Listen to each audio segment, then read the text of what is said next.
Good morning, everybody. Happy Wednesday. Ms. Maxwell here, and today we continue our unit on spiral review when it comes to ratios. So yesterday we talked about how we can use bar graphs to depict ratios, and today we're going to figure out how can we make equivalent ratios using a ratio table and a simple multiplication setup of a fraction. So let's get started. So our essential question today is how can we find equivalent ratios? To actually be able to answer that question, you have to be able to actually know what an equivalent ratio is. So an equivalent ratio really is just ratios that express the same relationship. So let's take a look at today's problem. So for every 16 basketball players at Rex Pines, there are 48 flag football players. If this ratio remains constant or the same, and there are 64 basketball players, how many flag football players are there? So there's two ways we can solve this problem. The first way is to set up a ratio table. So we set up the initial ratio that was given. So the initial ratio that was given is 16 to 48. So for every 16 basketball players, there's 48 flag football players. So I set up my table like this. So on the top row, I have basketball players because again, order is important. So basketball players go on the top, and then flag football players go on the bottom. Now I want to be able to go from 16 over 48 to 64 over x. I don't know what x is because that's our question we have to figure out. So in the first box, this is really saying we're multiplying everything by 1. Now when we go over to the second box, that means we're multiplying everything by 2. So everything in this box will now be multiplied by 2. And then because we have 4 boxes, we'll just keep going over. So then over here, we're multiplying by 3. And then over here, we're multiplying by 4. So now we do 16 times 2. So what's 16 times 2? That would be 32. And then we have 48 times 2, 96. And then we do the 16 times 3. So 16 times 3, that's 48. And then now we need 48 times 3. 144. So, if we will have 16 times 4, that gives us 64. So how much is 48 times 4? If you want to write it out, go like this. 8 times 4 is 32. 16, you carry the 3. That's 192.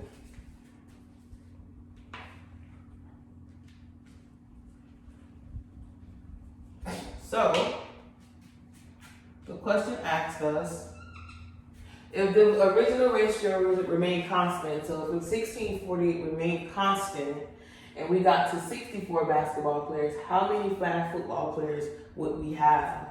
So that answer would be 192. And we can set it up in a ratio to show that they are actually equivalent. And ratios can be written as fractions.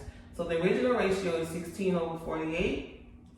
And our equivalent ratio will be 64 over 192.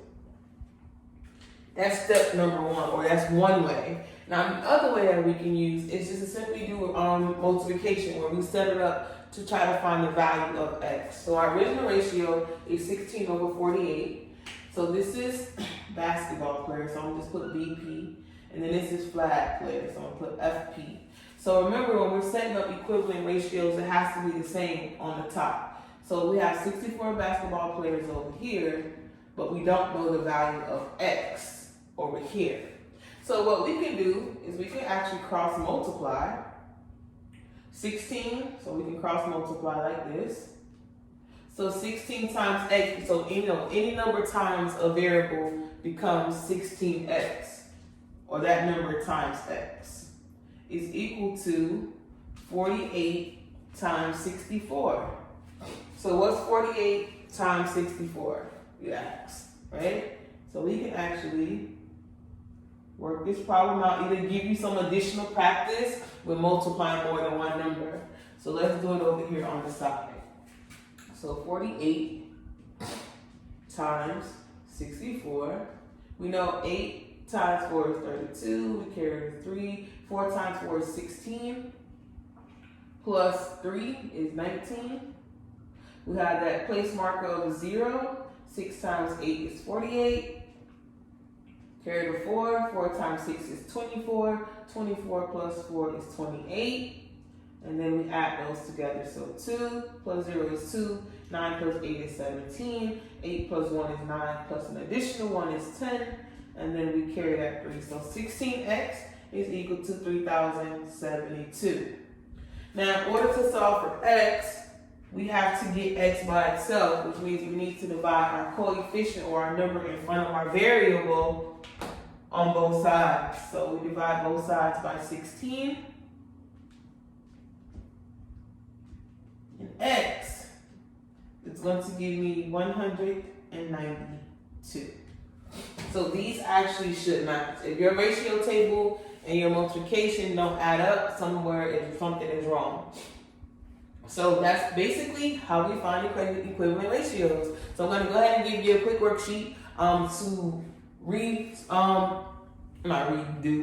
to go back over equivalent ratios and to actually see if you fully understand this topic.